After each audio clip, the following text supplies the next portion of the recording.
Kia ora, talofa, namaste, haere and welcome to this week's episode of the Niche Cache Variety Show. We're from the Niche Cache, the niche-cache.com, home of Aotearoa's funkiest sporting yarn. We spin it like a doosra. We spin the yarns and we celebrate Aotearoa sports and just Aotearoa in general, probably the greatest country ever.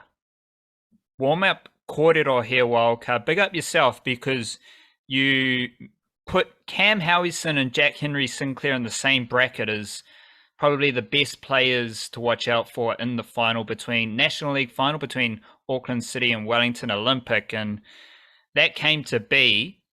Generally, though, both fantastic on the pitch in the final.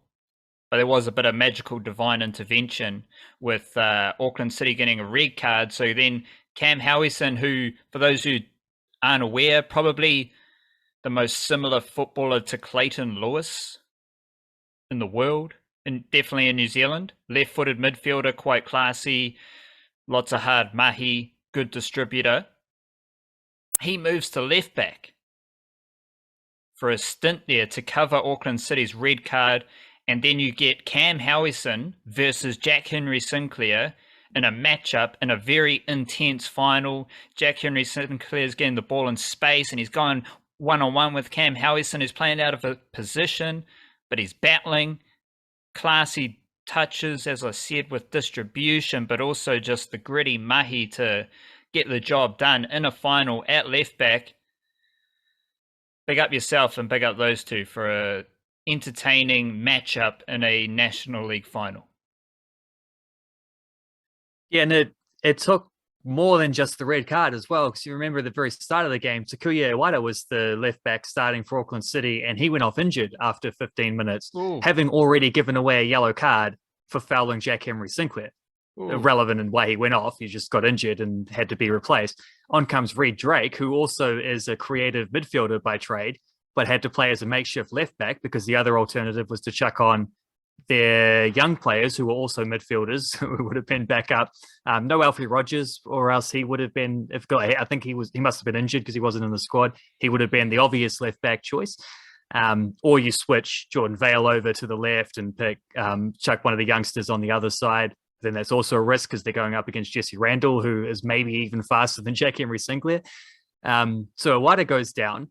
Iwata, who, like as I said, already have been booked for fouling Jack Henry-Sinclair. Reid Drake is playing well. City are at their best during that game. He's out there and they score a couple goals and he's doing his bit at left back until he fouls Jack Henry-Sinclair and gets sent off for it. Initially given a yellow, discussed by the refereeing committee and given as upgraded to a red card, which I think is probably fair enough. I think looking at the freeze frame when he actually fouled him, Sinclair was through on goal. Like there was no stopping him. So red card probably suffices, but that was for a foul on Jack Henry-Sinclair. Then Cam Howieson goes left back in the second half, doesn't give away a foul against Sinclair, at least that I can remember. Certainly doesn't get booked for fouling him.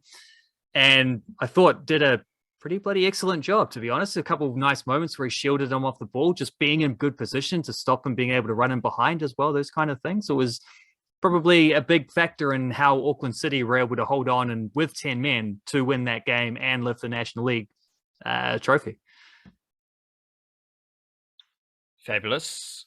Prior to this, we have recorded our Patreon podcast where we updated the regular ongoing theme of Niche Cache cricket, comparing Aotearoa to England and the many layers of crossover. We had a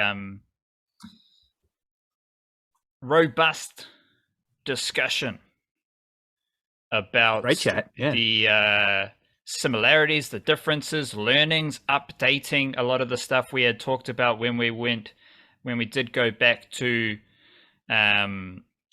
England defeating Aotearoa in the Test series earlier this year. And of course, we also discussed how interesting that Pakistan-England Test series is because the Black Caps are going to Pakistan and then England's coming to New Zealand. So we're going to play both of them in Test cricket over the coming months. So big up to Mart Lumpy for leaving us that question to spark that Patreon kōrero. That Patreon podcast is there for all the Patreon whānau members, and Patreon is the best way to support the Niche Case and all our content straight up the guts. Patreon.com/our Niche Case, EL Niche Case, and we appreciate the support of all our Patreon whānau members. And every week there's that podcast there for you, driven by what the Patreon whānau wants to know and wants us to discuss. Pick up the email newsletter, nichecase.substack.com. That goes out every Monday and Friday evening, and there's always just a whole lot of notes and information and nuggets about Aotearoa sport that you might need to know. Wildcard was fresh off the National League final, so he broke down refereeing decisions. That would have been entertaining to do. Wildcard, bit of DIY VAR. Yeah, pretty much. Since we didn't have the luxury of such interventions during the game itself. Funnily enough, I found that the decisions were mostly relatively accurate. It's one of those things where if it's close, I'll talk about this a little bit later when I talk about boxing. It's like whenever there's a close decision, if you're supporting one team, you think it's a complete mistake in the other team's favor. And if you're supporting the other team, you think it's the opposite. Like, it's in the end, generally the big decisions don't decide games as much as people think over the course of like a full 90 minutes with many other chances. Wellington Olympic did have a goal disallowed, which I thought was very harsh. They also hit the post twice. And, you know, it only takes one of those to fly in a little bit sharper on the finishing, and then different story. thenichecase.substack.com email newsletter comes out every Monday and Friday evening. All the links to the Niche Case content that you need, as well as all the podcast links, and as I said, a whole lot of extra Aotearoa sporting content that we whip up just for those email newsletters. Let's get underway with a dose of mindfulness. Vamos. Yeah, here's another Ram Dass quote, which I found with the last one that I used, and save one last week, save one for this week.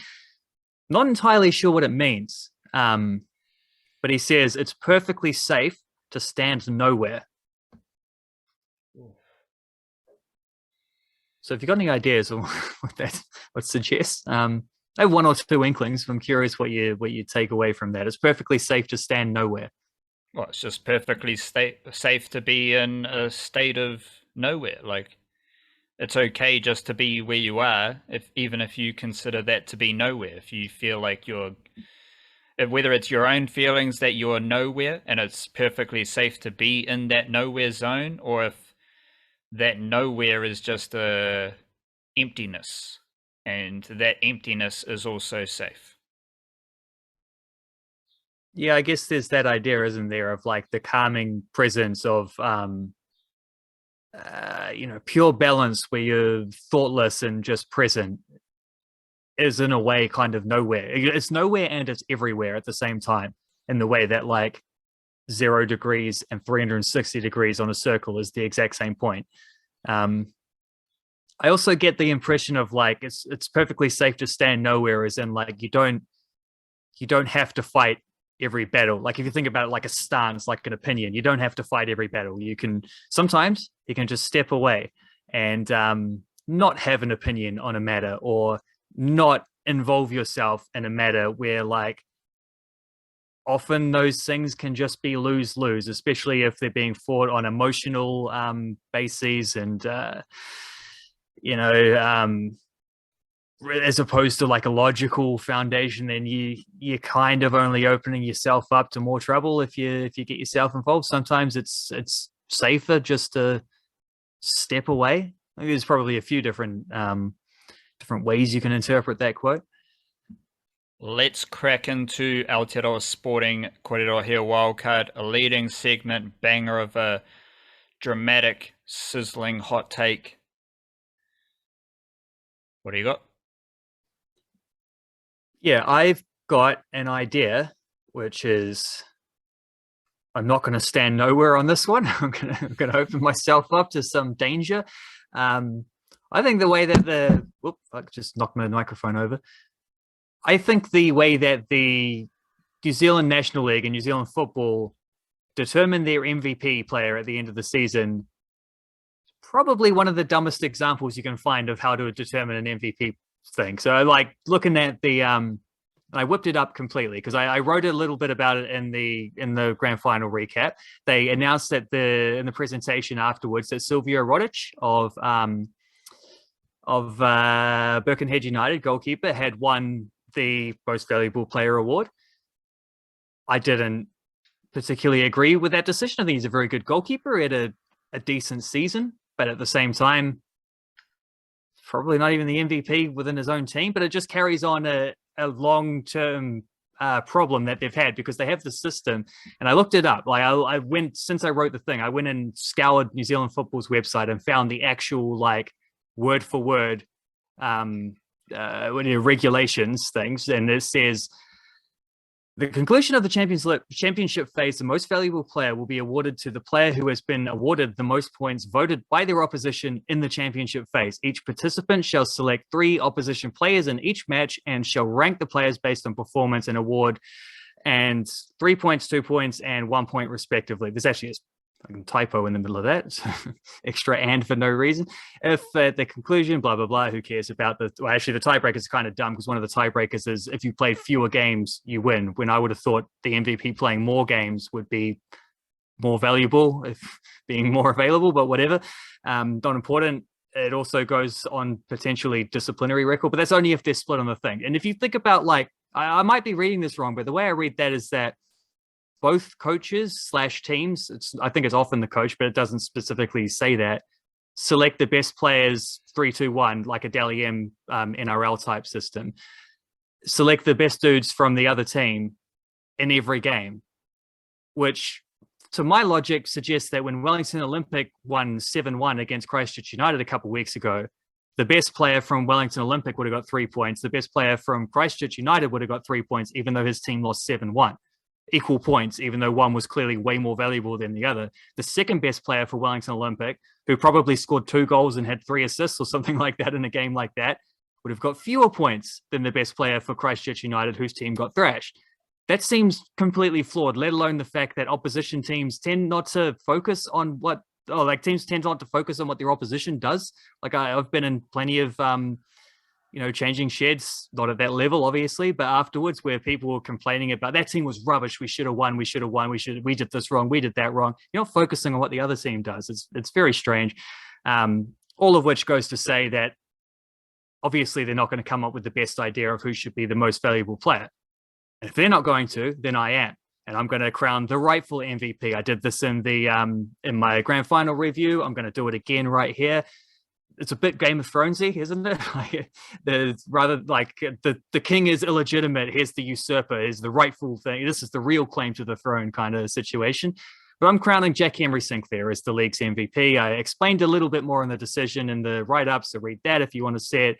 5 goals, 7 assists, extremely influential for Wellington Olympic, who may not have won the final, but they were the form team throughout the full competition.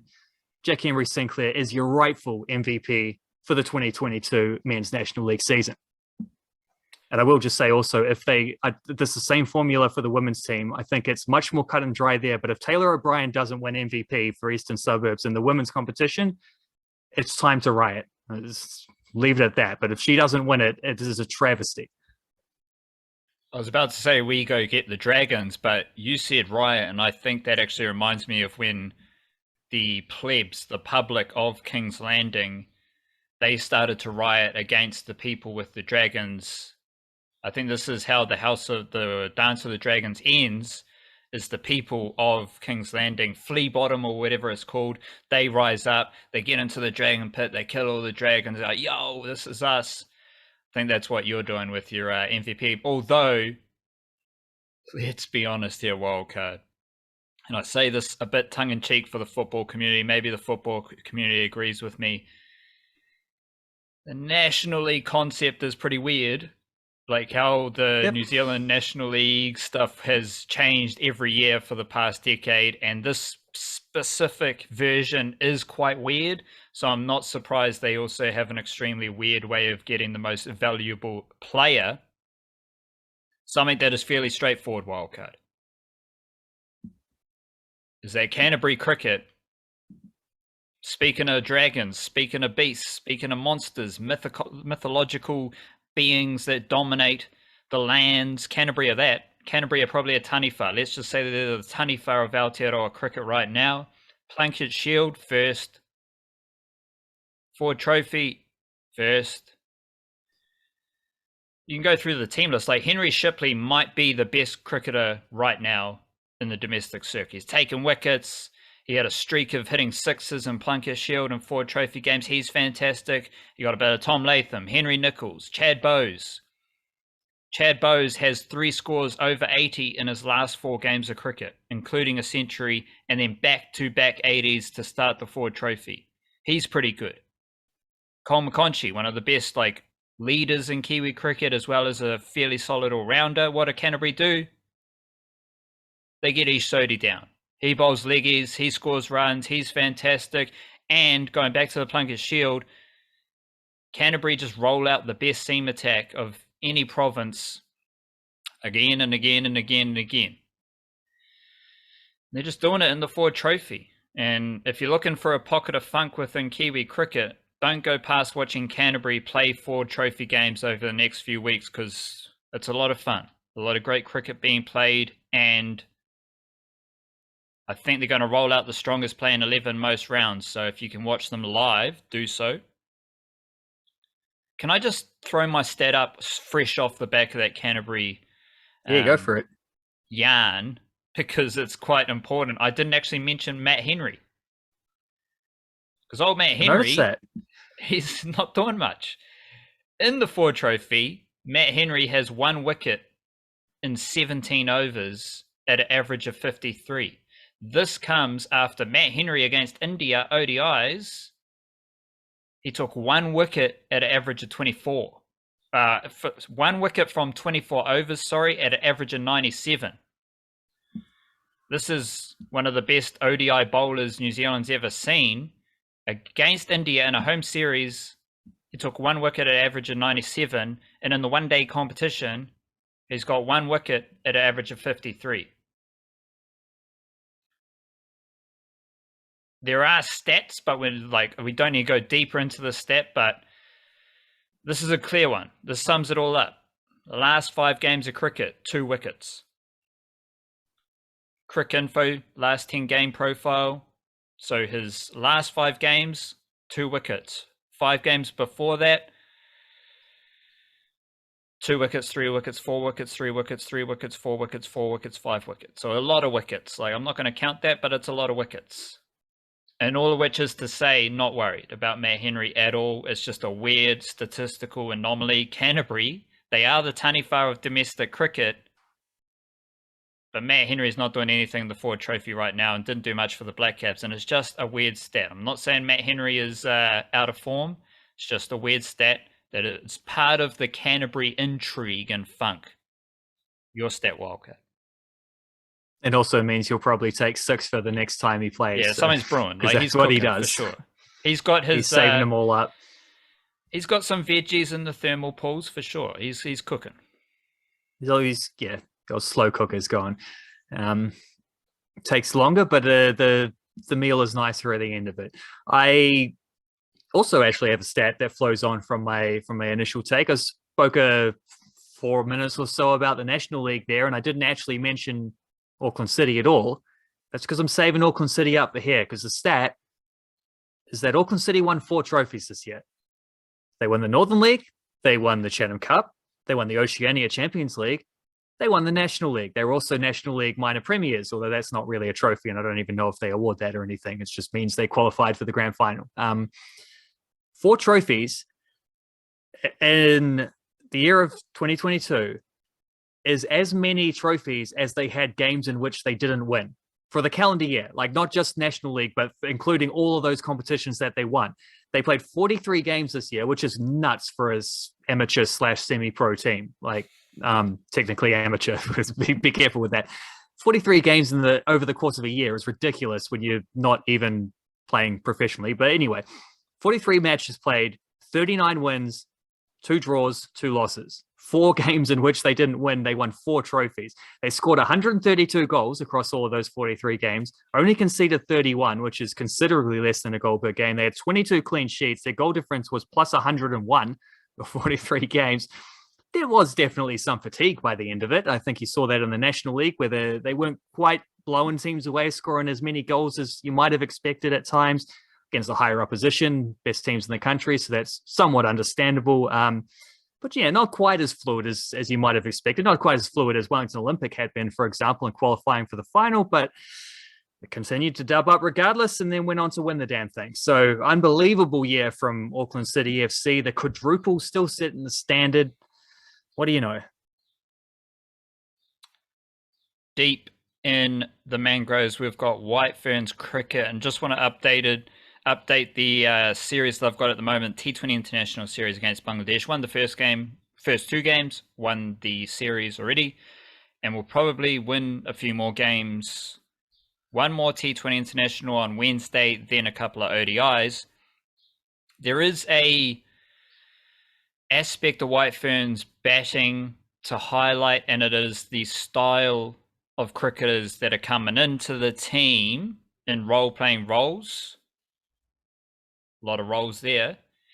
We've had Georgia Plummer she is continuing to get a lot of opportunities in the batting lineup, and we had Rebecca Burns promoted to the team. She replaced Brooke Halliday, who is out injured. And there was also the absence of Jess McFadyen, who was also out with illness. So then Maddie Green's the wicketkeeper, and I actually think the White Ferns should keep with Maddie Green in the T20 format, because it's exactly the same as Devon Conway keeping for the Black Caps in T20 International Cricket. And if you've got Maddie Green as the wicketkeeper, let's be honest, before that, the White Ferns just put their wicketkeeper batting 8, 9, 10. Like, that is literally what they do. Izzy Gaze, she batted down the order. When McFadyen, I don't think she's played an ODI, but when another, like Natalie Dodge, she might get a game. She's down the order. Any of those wicketkeepers just get put down the order. T20 cricket, why don't you just have Maddie Green as the wicketkeeper? She played both the first 2 T20 games, and she was serviceable.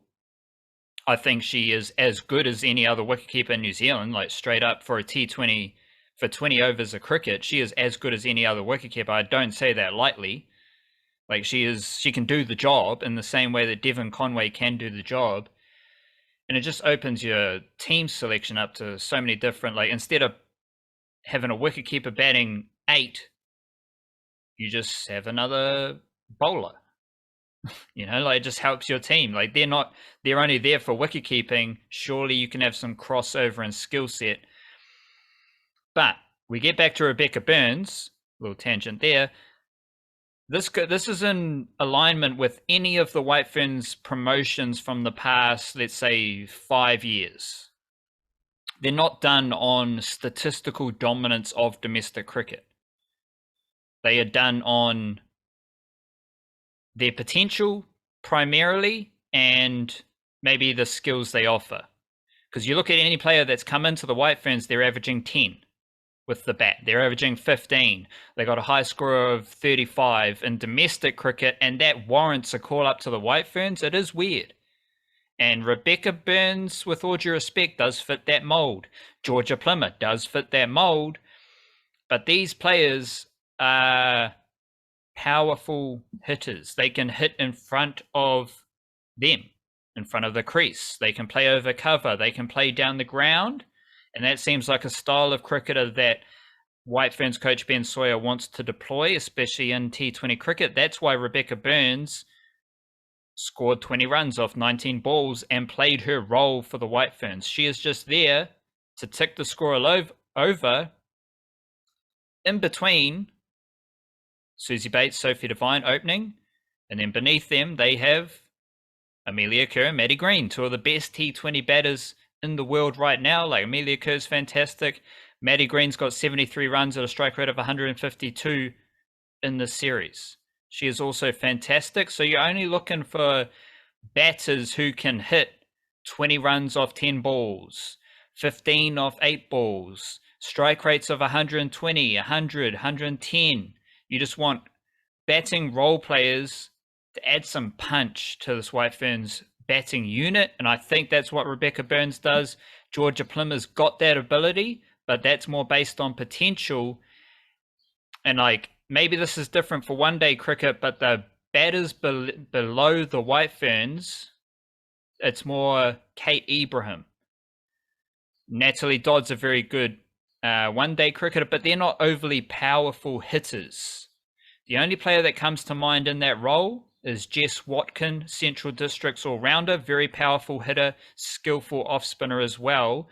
T20 cricket, these role players around legends such as Divine Bates and world-class players Amelia Kerr and Maddie Green, you just want some quick runs. You want punchy strokes, and you want as many runs off as fewer deliveries as possible. And I think that is what Rebecca Burns offers. That's why she's in the team. And I think that's the style of cricket the White Ferns are going to roll with in T20 cricket, building towards the T20 World Cup. I'd also say Brooke Halliday can do that. She is a attacking stroke player, so she can do it as well. It's just unfortunate with the injury that led to Burns' promotion. Deep in your mangroves, Wildcat. Also in the mangroves here. Yeah, I've got, well, frankly, with the exception of a little bit of David Nika steady rising, 2022, kind of been an absolute shocker for top tier Kiwi boxing. Joseph Parker, Junior Fa, Hemi Ahio, all not only losing their most recent fights, but all losing their most recent fights in kind of ugly circumstances, kind of comprehensive against them. Not ideal, but old cruiserweight David Light swooping in late notice, December, may have just salvaged things for the year, because Light fought American Brandon Glanton in Florida, Saturday, New Zealand time, and across a grueling 10 rounds, he came away with a split decision, upset victory, despite hitting the canvas in the final round. It was, I think, 1:50 to go. Last 10th and final round, he probably slipped, to be honest. I saw while I was looking at the replay of it, and I think he just ducked a punch and lost his footing, probably because of the fatigue he was under. So erroneously considered a knockdown, I think, by the referee, but it did, to be fair, come about from some pretty mad fatigue from having been slugging away at close range for most of the night. Very different to his usual jab heavy style. He said this himself afterwards, but basically he and trainer Isaac Peach, they had a plan, and the plan worked. Keep it in close, lots of punches, lots of stuff that's like tricky to score, and don't let Glanton, who's very strong, very powerful, don't let him free his hands, kind of thing. And yeah, even after the knockdown, he got straight back up, ground out the last 2 minutes of that fight, and then took a close one on the cards. So obviously Glanton thinks he won because he was the more powerful dude who finished stronger. And isn't it always the case that, like I alluded to at the start of the thing, like fighters, when it's a close fight, both fighters always think that they won and it was a terrible decision against them, kind of thing. Although fairly magnanimous, I thought, the way he responded. He's like, I don't agree with the decision, but it is what it is. And he actually stopped one of the guys from his corner from jumping onto the mic and complaining about it on the broadcast. So that was cool. And yeah, great game plan from David Light to get the victory. That moves him to 20-0 with 12 knockouts for his career. Deals Glanton his first professional defeat. I think he's now 17-1. Light was ranked number 6 by the WBO. Glanton was ranked number 7 coming into that fight, which was considered an eliminator clash. So just this morning, a couple hours before we hit record, just this morning, the WBO officially ordered mandatory title defense for Englishman Lawrence Okoli against David Light. That is a title fight that could be coming up in a couple months. Big yarns right there. Whether it actually happens or not, that's another matter, because Okoli's been out of the ring since February. I think he's been he's been a matchroom guy, so he's been on the undercard of fighting of a lot of Anthony Joshua fights, and he's actually had a bit of a fallout with Eddie Hearn by the sounds of it since then. So I don't think he's repped by Matchroom anymore. Hasn't fought for 10 months. And he has been circling a unification bout against Aussie IBF champion Jay Opataya. So don't know if David Light will actually get that fight, but it has been ordered. And either way, he's just launched himself into the big time. And this is the same division as David Nika, by the way, the cruiserweight division. Heavyweight boxing, who cares? We're a cruiserweight nation now. question time. I'll ask the first question, Wildcard. What is the biggest weakness or blemish on New Zealand Breakers basketball right now? Just a bit of a context update here. 15 games played, 11-4, sitting second on the ladder. And I think they just had a loss to Perth. They did indeed. What is the biggest weakness for the Breakers? Biggest weakness, I think, is one of two things. Like, well, I guess what we're talking about is like what might stop them come a playoff game kind of thing from going further. And I think the obvious one is maybe their offense isn't like the half-court structured offense, maybe isn't as geared to get like crucial points late in the game when you're down by 2 or whatever, as other teams might be. They have some good shot makers, but whether they can work to the shot well enough, I'm a little bit skeptical, because it is very much, I think a lot of their best offense comes directly flowing out of their really good defense. So if they find themselves behind in a game, I think that might be tricky in a playoff scenario against a team that's equally good, kind of thing. I also wonder just their aggressive defense. Very easy to imagine like a deciding playoff game in which not just one or two, it's a couple of their key players, like potentially 3 big play. I don't know, like they could get dudes in foul trouble. It's the way they play is they're not going to hold back. Those things could rack up, especially in a big game like that. That is something else I would have a little bit of a worry about with the Breakers. Like you can't change it because it's how they play and it's what's bringing them success. But you do have to hope in the big time scenario like that they just don't get stuck in foul trouble and have to bench important players or have them fouling out and not available late fourth quarter and overtime kind of situations.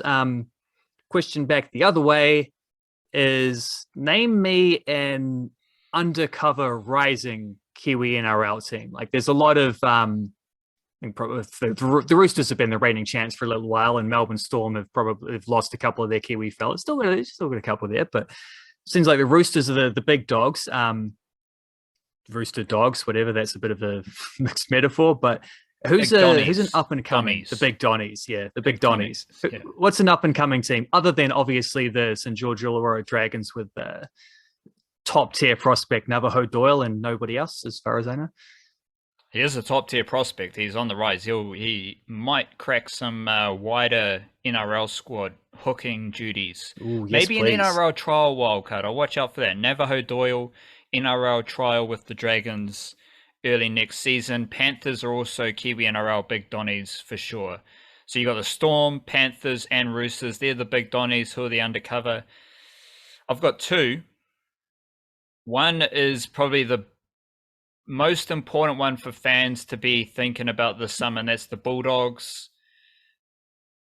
Mainly because Phil Gould loves Aotearoa. He loved Aotearoa with the Panthers, planted a lot of the seeds that we've now got. Planted a lot of Cody tree seeds, wildcard, up in the north. Like, say this a lot, Phil Gould actually boots on the ground in Whangarei with the local juniors. That's how you recruit someone like Fisher Harris. So obviously he's doing similar shit with the Bulldogs. Like, he loves Aotearoa talent. He's got a lot of juniors from Aotearoa moving into the Bulldogs system. Signed Isaac Matalavea Booth from the Gold Coast Titans. Massive dude himself who could be hunting NRL game time. Then you've got other signings like Hayes Perham. Love that one. Fa'amanu Brown from Christchurch. Career resurgence with the Tigers. He rejoins the Bulldogs. He spent some time with the Bulldogs there earlier in his career. So watch out for the Bulldogs. Like, the Bulldogs are making a lot of Kiwi NRL moves at the junior level, signing players, as well as signing NRL players from Aotearoa as well. Also, quiet mention for the Parramatta Eels, because I feel like the people are thinking, Maratani Okore, he's back to the Warriors. Isaiah Papali'i, he's off to the Tigers. Parramatta Eels are going to find some Kiwi NRL mana somewhere else. Whether it's Wiramu Greg getting more game time, whether it's a bit of Dejan Arce joining the Eels, and what happens when Kiwi NRL players join the Eels, they get better. So I'm excited about that development process as well, let alone any of their like juniors and other players they have. I think a lot of Kiwi-NRL focus will be on the players who have departed, but the Parramatta Eels also love Kiwi-NRL talent and they love developing it from within, as far as like getting players into a New South Wales Cup team and then into NRL footy. Musical Jam Wildcard just wanted to big up a new project from Ray. R-E-I. He's got a new project, new album called Ariki, which is all Tereo jams. And usually Wildcard, we are quite avant-garde. We do observe trends. I'd say that's what we do. We observe trends and we don't necessarily follow them. We don't necessarily celebrate the trends, but we do observe them. And then move in a different direction. That is to say, there's a lot of like modern music trends in Ray's new album Ariki. However, it's a bit of everything. It's like incorporating so many elements of music around the world into a project that is basically just Aotearoa music. Like he brings in all these elements of other music, some trendy stuff, some genre stuff, some instrumentation, some sounds, some styles, adds a bit of Aotearoa flavor. All of it is in Te Reo as well. It's just a good project, good Kiwi music. Wildcard, your musical jam. Further good Kiwi music, because it came out a couple of weeks ago with that Hans Puckett album that's been hovering around. I actually, in order to write about it for our album jukebox at the end of the month, listened to it a bit closer, fully through. Actually, had the headphones on while I was had the shares out there clipping the hedge on I think it was Friday evening, doing some mahi outside and getting a little bit sunburnt, which was nice because that always tells you that the new summer is upon us. That album's awesome. That album is so cool. I love the tunes. I thought the guitar sounds were brilliant on that one. So that's cool. There's also, I think, Canadian punk band White Lung have a new album coming out, which I haven't listened to yet, but I am going to because I like their previous couple very much. And just found out this morning, Iggy Pop has an album coming out in about a month. The great man, Iggy Pop.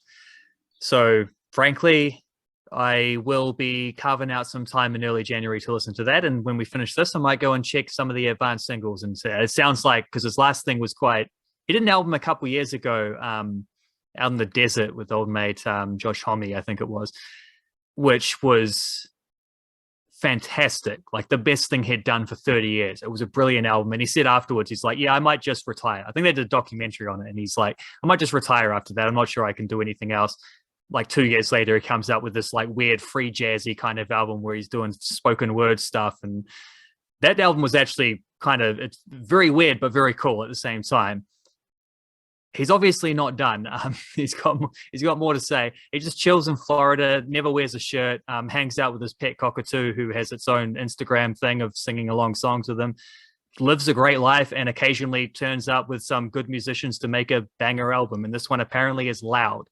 And that sounds cool to me. I'm going to have a go at that. Sounds cool to me as well. Big up yourself, love yourself, kia kaha, stay beautiful, and stay tuned. We got another podcast coming at you on Thursday and plenty of yarns for the website as well. Big up yourself, kia kaha, cha-cha.